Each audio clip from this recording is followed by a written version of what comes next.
ಮುಖ್ಯಮಂತ್ರಿಗಳಾದ ಡಿ.ಕೆ. ಶಿವಕುಮಾರ್ ಅವರು, ಅದ್ರ ಜೊತೆಗೆ ನಮ್ಮ ರಾಜ್ಯದ ಎಲ್ಲ ನಾಯಕರು ಇವತ್ತು 2013ರಿಂದ 2018ರವರೆಗೆ ಸಿದ್ದರಾಮಯ್ಯವರು ಕೊಟ್ಟಂಥ ಕೊಡುಗೆ ಜೊತೆಗೆ 5 ಗ್ಯಾರಂಟಿಗಳನ್ನು ನಮ್ಮ ಸರ್ಕಾರ ಅಧಿಕಾರಕ್ಕೆ ಬಂದ ಮೇಲೆ ಕೊಡ್ತೀವಿ ಅನ್ನೋ ಭರವಸೆ ಕೊಟ್ಟಿದ್ರು. ಜನರು ಈ ಎಲ್ಲ ನಾಯಕರ ಮೇಲೆ, ನಮ್ಮ ಪಕ್ಷದ ಮೇಲೆ ಒಂದು ವಿಶ್ವಾಸ ಇಟ್ಟು ಈ 2023 ಸಾರ್ವತ್ರಿಕ ಚುನಾವಣೆಯಲ್ಲಿ ನಮ್ಮ ಪಕ್ಷಕ್ಕೆ ಅತ್ಯಂತ ಹೆಚ್ಚಿನ ಬಹುಮತ ಕೊಟ್ಟು ಇವತ್ತು ಸರ್ಕಾರ ರಚನೆ ಮಾಡುವ ನಿಟ್ಟಿನಲ್ಲಿ ನಮಗೆ ಆಶೀರ್ವಾದ ಮಾಡಿದ್ದಾರೆ.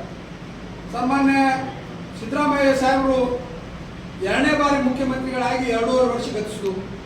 ಆದರೆ ಹಿಂದಿನ ನಮ್ಮ ಮುಖ್ಯಮಂತ್ರಿಗಳಾದ ಸಾಮಾಜಿಕ ಹರಿಕಾರರಾದ ಸನ್ಮಾನ್ಯ ದಿವಂಗತ ಡಿ. ದೇವರಾಜ ಅರಸು ಅವರು ಈ ರಾಜ್ಯದ ಮುಖ್ಯಮಂತ್ರಿಗಳಾಗಿ 2799 ದಿನಗಳ ಅಧಿಕಾರ ಮಾಡಿದ್ರು.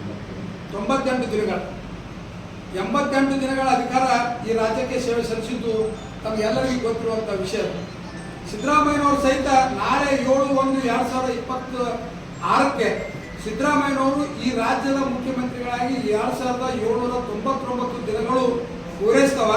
ಅವತ್ತಿನ ದಿನ ನಮ್ಗೆ ಅತ್ಯಂತ ಹೆಮ್ಮೆಯ ದಿನ. ಈ ಕಾರ್ಯಕ್ರಮ ಹಾಕೊಂಡಿದ್ದು ಇವತ್ತು ನಾವು ಸಿದ್ದರಾಮಯ್ಯನವರಿಗೆ ಸಲ್ಲಿಸುವಂಥ ಒಂದು ಗೌರವ ಅಂತೇಳಿ ಸಂದರ್ಭದಲ್ಲಿ ನಾ ಹೇಳಕ್ ಬಯಸ್ತೇನೆ.